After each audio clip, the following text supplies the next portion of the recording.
Hour podcast, Joel Fleischman, episode number 103. Today we are joined with Bill Rands. Joel, how are we doing today? Good, how are you doing? Good. We got Bill Rands here, lives up in the Ladysmith area. Joel had actually found out about Bill by Wisconsin Outdoor News, had an article, a really nice written article regarding wolves and the decreased deer population. Bill also has a big part in SHOT, which is Safe Hunters of Tomorrow, which helps disabled, ill kids kind of going out on hunts. We'll get a little bit more with that in detail, but we thought this would really tie into Drexel from the standpoint of the Drexel Wildlife Organization, which just kicked off in the last year and a half or so with 8 different properties and over 2,100 acres here in Wisconsin. So, Bill, thanks for taking some time to sit down today. Yeah, it's my pleasure, fellas. Great, and Bill's on remote here. I wasn't able to chime in on video, so we have him on audio all the way from Ladysmith, Wisconsin. So I guess my interest in why we have Bill on today is that I read his article in Outdoor News on a letter to the editor. If you're not familiar with that, it's one of the, in my opinion, one of the last remaining periodicals that's worth worth a crap, if you will, or worth a shit. It's great. I think it comes out every other week, right, Bill? And it does a bunch of conservational stuff in Wisconsin. It's pretty fair. It's not, I don't think it's real slanted any one way or the other. Tells you the way it is. Sometimes it's slanted one way, sometimes it's slanted the other, so it's pretty fair that way. And it's just real good Wisconsin information, and they allow a lot of letters to the editors.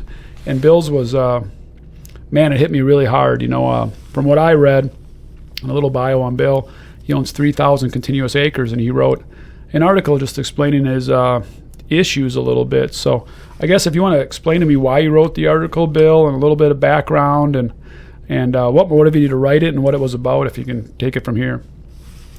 Yeah, certainly.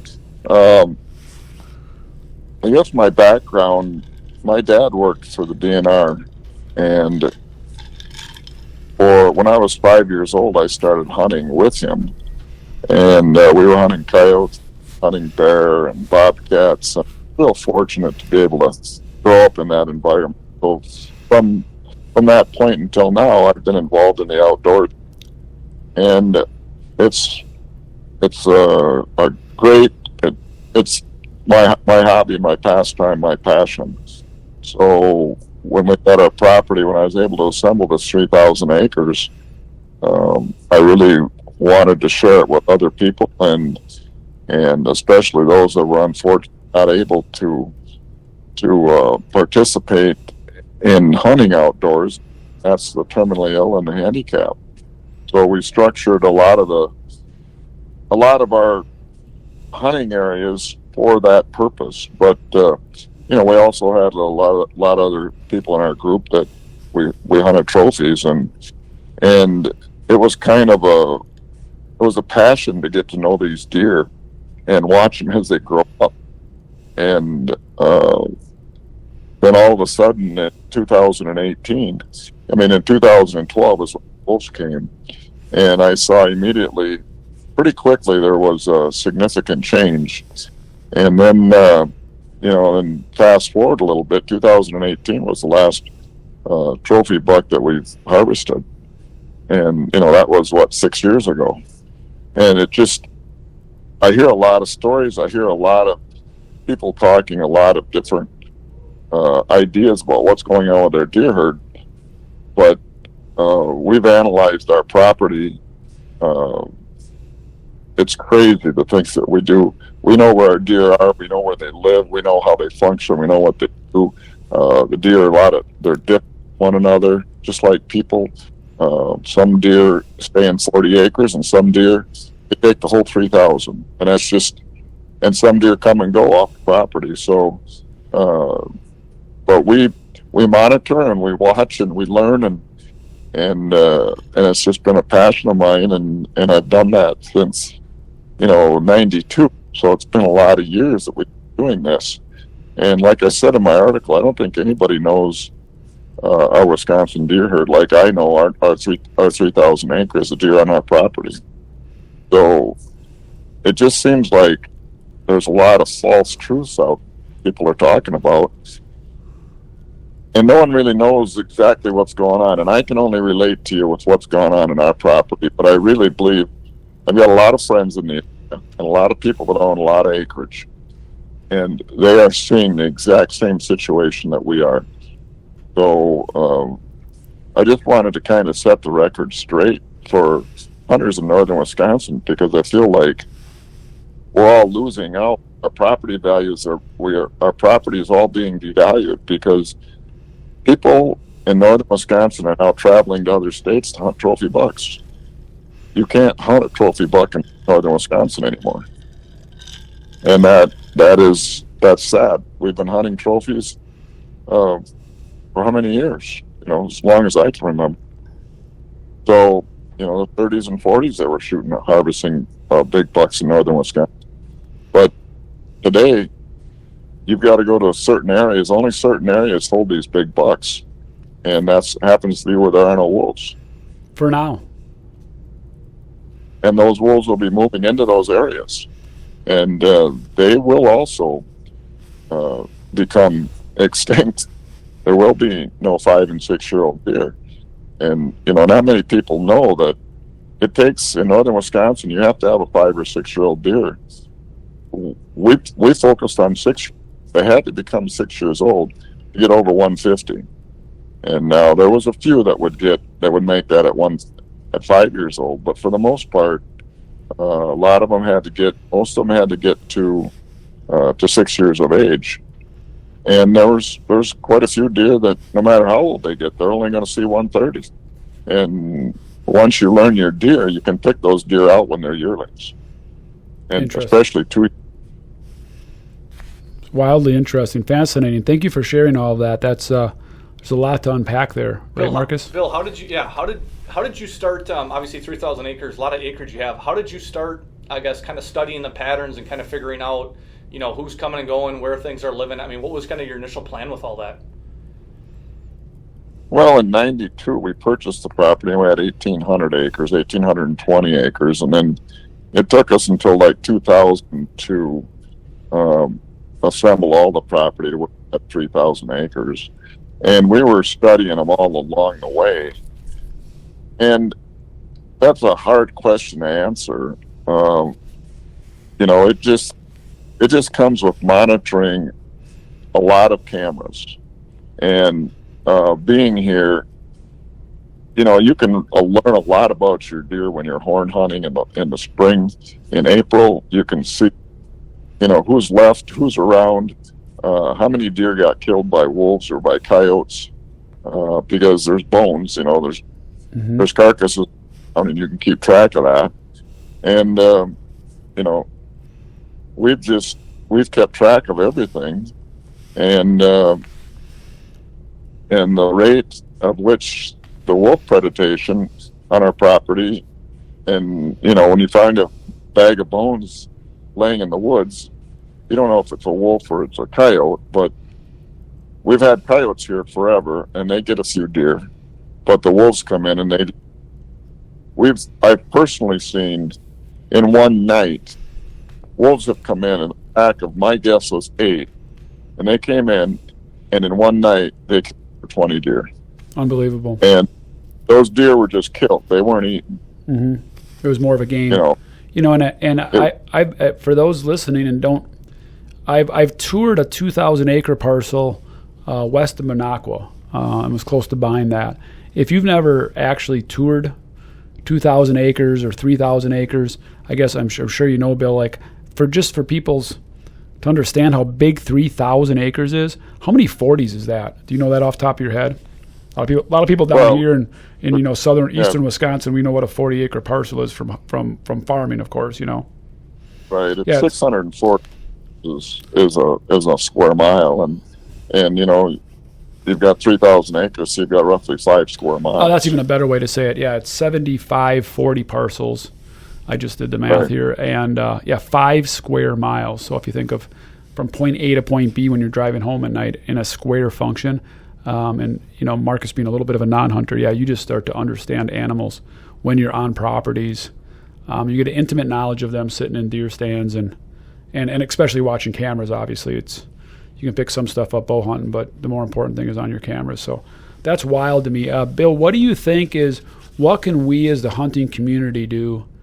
And I guess what was the root of your editorial, or there wasn't a call to action. I mean, what do you think we can do as a hunting community to make an impact? I know Mr. Evers over there vetoed some of the wolf laws, but what can we do as a hunting community, do you think? I think awareness is one of it. Like you said, I don't think people understand in the major hunting areas here in Wisconsin. Let's say out by La Crosse and Buffalo County. I don't think people quite understand. Like, the wolves are going to come and it's going to be bad.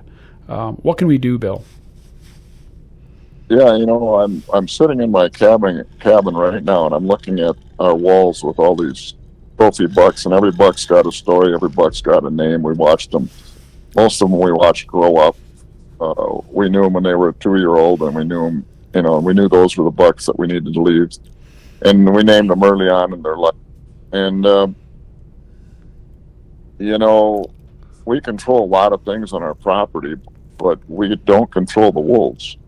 And they come and they go, and everybody that I know in northern Wisconsin shoots every wolf that they see, and that's illegal, but people do not like them, and it's unfortunate.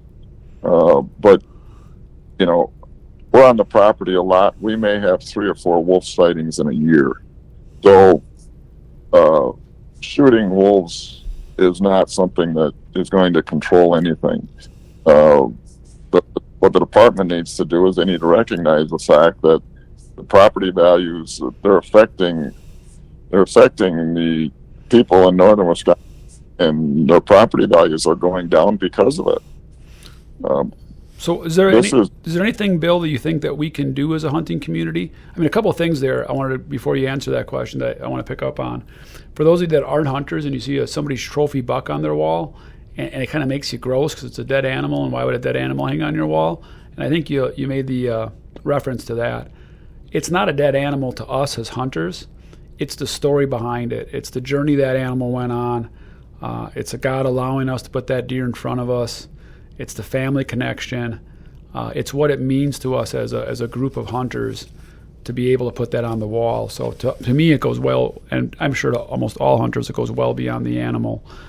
There's a personal connection and story with every mount on the wall, and it builds your legacy to some degree in the outdoors. Further on that, I guess where I wanted to go was, I agree with you that, but is there anything that you think we can do? Is there an organization that we can join, or is there a lobby group, or again, is it just awareness? Is it just shooting them when we see them, or what do you think we can do? I think that the only real hope that we could do is file a class action suit with every hunter in northern Wisconsin with a claim that you're lowering our property values. I don't know how else to get their attention. They are not going to change things. I don't see that we will ever have 4- and 5-year-old, 6-year-old deer here again. We don't have a 4-year-old on the property. Is that right? That's unbelievable to me. My one fear with that, Bill, sorry to interrupt, it's hard with the audio to gauge the conversation. My problem with the property value is a class action. Again, there's a money value there for sure. But as a hunting community, people are going to say, "Oh, it's just about the money for Joel Fleischman and Bill. They're just worried about their damn money. They don't care about the wolves." But it's really pulls on my hearts that people don't have the opportunity for the outdoors and to enjoy that. And it does have a money trail to it. Everything kind of tends to sometimes. But that also means I'm not going to the Friday Fish Fry up north. I'm not traveling up there. It makes that whole community up there very much more fragile. It really does in many ways.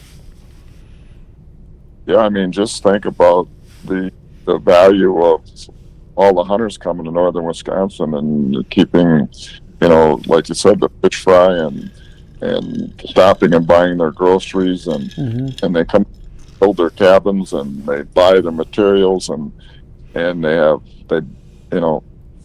it's just a whole. We're just losing a lot in our state because of this. Yeah, and I think if people haven't hunted, they don't understand. If you lose hunters, you some degree lose America to me in some ways.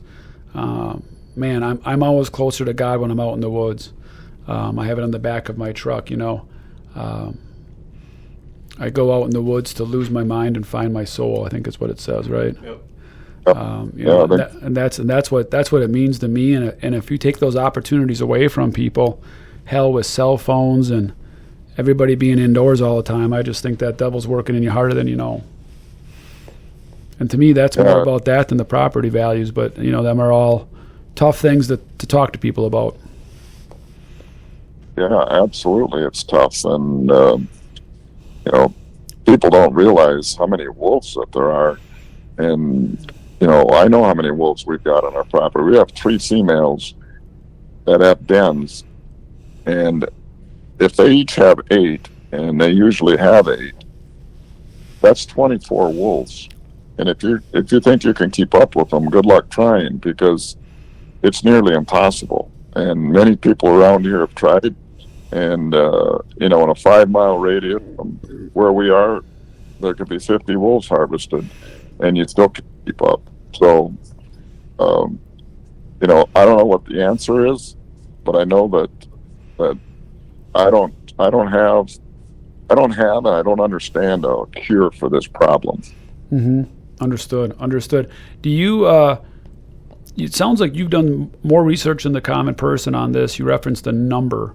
For those that weren't even aware of the wolf problem, and as part of this podcast, and I think part of your reason for the editorial was just an awareness, right? Like, hey, this is worse than you think, and we need to wake up and not allow the DNR and our government agencies to just say, yeah, wolves are nice animals. We need to keep them around you darn hunters. And you put in the article, let's not get conspiracy theory, which may have some value of, hey, they're just trying to take our guns away to control us. I do believe in that. I think they have an agenda there as well, but I'll stay out of that one for this podcast.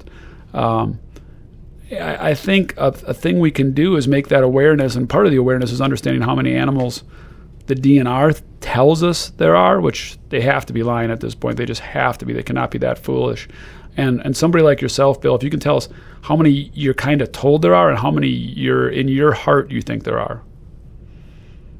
Well, in our area, I know that within less a smaller area than 10 square miles, I know of 50 wolves that are harvested a year, and they're killed illegally. But that's how people in northern Wisconsin, that's what they do, and it's unfortunate. It is.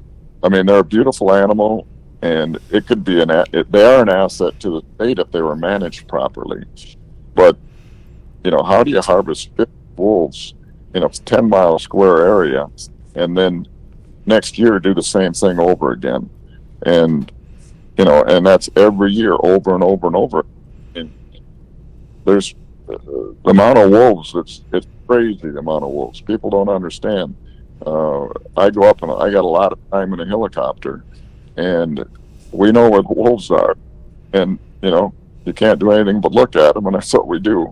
But there's a lot of them around, and they move in packs, and they'll come into your property tonight, and they'll leave tomorrow night, and they're gone. And they come in and they do what they want to do. They know what they want, and then they leave. Some other packs come and they'll stay for 4 days, 5 days, but they move. And there's 3 different packs that come through here. They'll come in on our southwest side. We have a pack that comes in there, and they always exit out in a different way. They don't usually exit the same way that they come in, but you get to know them because they always come in the same area, and they exit kind of in the same area. So, and they kind of hunt in the same area. I think wolves are pretty much like people. They get their favorite hunting areas, and they have success at it.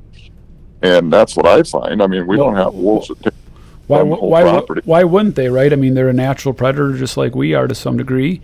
Right. They have to conserve their energy and go where the animals are and make it easy, right? If they see a ridge line or a hill, and the deer always come out into this trail because of a food plot, they're going to study that, and they're going to understand that. And maybe it's instinctual, or maybe they're pretty darn smart, and probably both.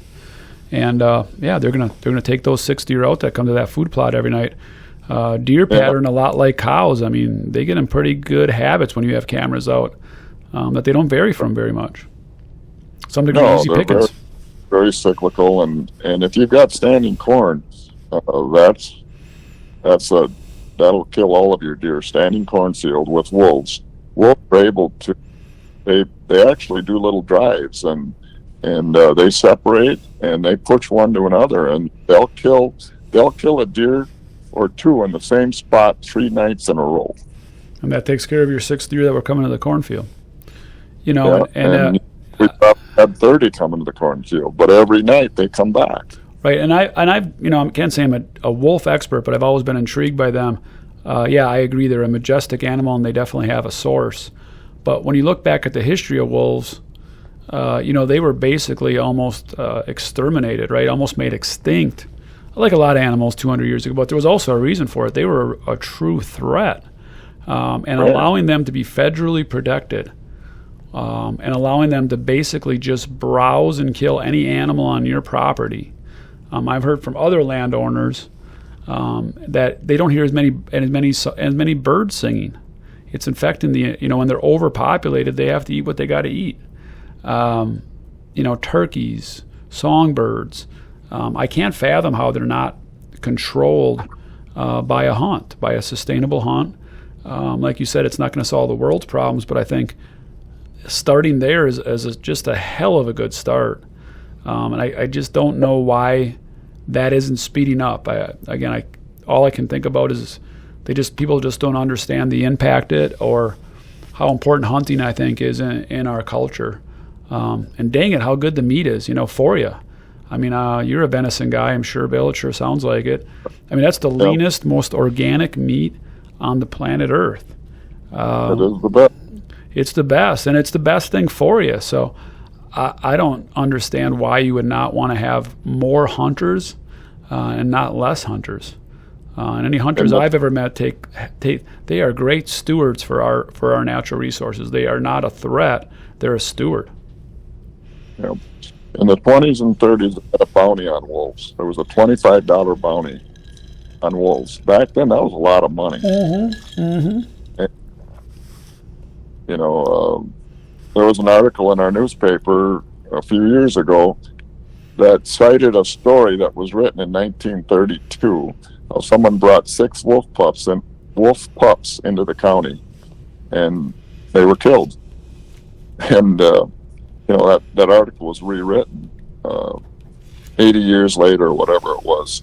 And it was interesting. That's where we've come. And it's like the bears, you know, the bear population. We were hunting bears in the late 60s, and we could go 40 miles and have 40 baits out in 40 miles, and you couldn't hardly even get one to hit because the bear population was so low. And you could buy licenses over the counter. Anybody could buy a license over the counter. Now you only need to put out 3 or 4 bear baits. You got to put cameras on them because you have so many bear hitting the baits. You don't want to be running 1,000 cubs with your hounds.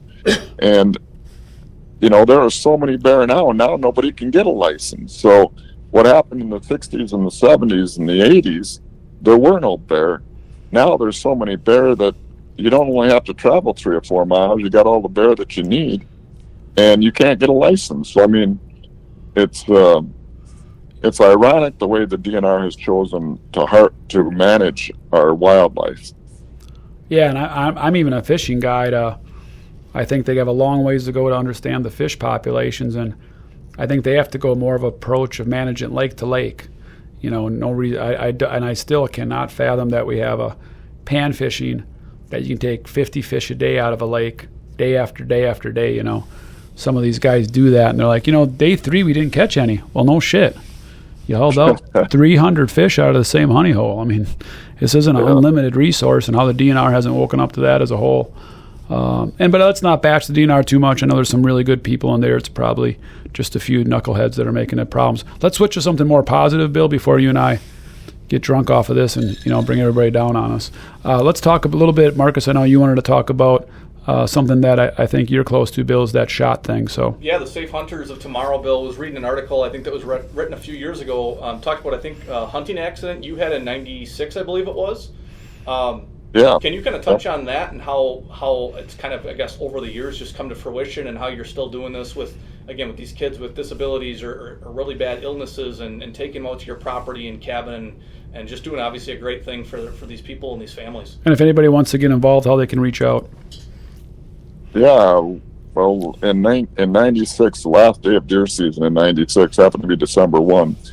On a Sunday, I went up into a tree and fell out of the tree. The limb that I was on broke as I was getting into a permanent stand. And I was in the hospital for 5 months, and it wasn't real pleasant. The doctors told me I'd be bedbound the rest of my life. I had a spinal cord injury, pretty high. It was C3 and 4. Wow.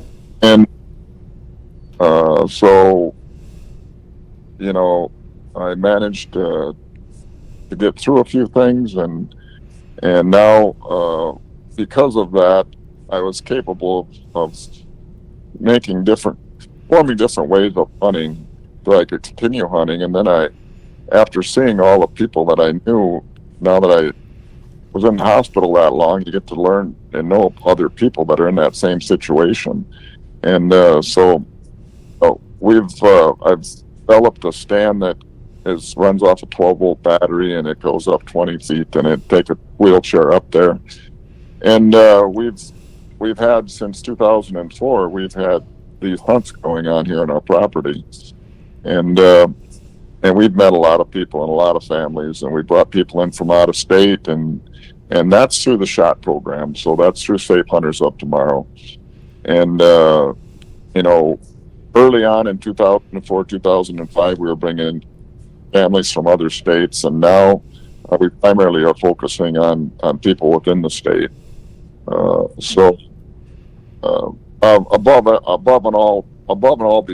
Above everything, this has been the greatest thing that I've been a part of, because there's a lot of families that are going through some really tough times, and to be able to help them out, they come and live with us basically for 3 days. They stay with us, and we put on a celebration meal at the end, and we bring all our grandpas and family members in, and we have a big celebration meal, and we have kids in wheelchairs that harvest a bear, a buck, and a doe, and we have some kids that do it in a 24-hour period. Phew. And they shoot some pretty nice bucks, and they harvest bears, and it's all fair chase. There's no fences anywhere. Yeah, it's unbelievable. I commend you so much, and stuff that inspires me. Guys like you that took a personal tragedy, and instead of saying "woe is me" for the rest of my life, and look what God did to me, and you turned it into a positive. And I call that the Mother Teresa ripple effect. I think I hope you understand, Bill, how big an impact you've had. Yeah, you help some kids, but you help their parents, you help their grandparents go through some suffering, and you help to change the world. So I strongly commend you for that. Thank you for doing that. Well, thank you. Bill, how many of those are you doing a year roughly? I mean, on average, it can probably vary, but how many of those are you doing a year? Well, the terminally ill, 2 hunts a year there, but we have a lot of kids that come in and just come in and hunt here. So, a youth hunt and things like that, but that's only whitetail. But for the bear, the buck, and the doe, that's just 2 hunts a year. We can't get any more tags than that for kids. Sure. That's wonderful. And how many kids have you helped through the years approximately? Well, this is our 20th year, so 40 kids and 40 families. Wow, congratulations. And if somebody has a kid in need, or if somebody wants to help throw some money at or support it in some way, you got a website or a Facebook page or something, Bill? No, I don't, but Safe Hunters Up Tomorrow, or my email is billrands1@hotmail.com. We are looking for children to participate in the hunt, and we are looking for anybody that wants to donate to the cause.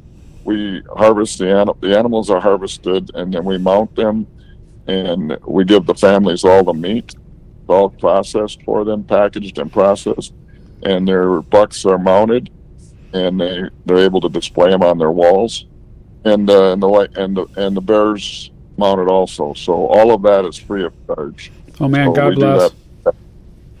That's wonderful. That's wonderful. I hope this podcast, even if it helps you a little bit, I think that's a wonderful thing. I think I think for you coming on, I think Drexel probably should support this a little bit. Bill, we're gonna, Marcus, make sure you write it down. We're gonna send you $500 your way for that. Okay. Great. Well, thank you. Yeah, thank no, you. thank And you. anyone could contact me, billrands1@hotmail.com. Okay. Is my email. Okay, that's If you wonderful.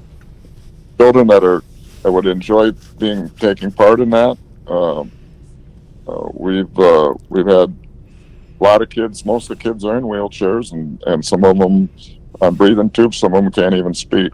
But we make it enjoyable, and it's an amazing event.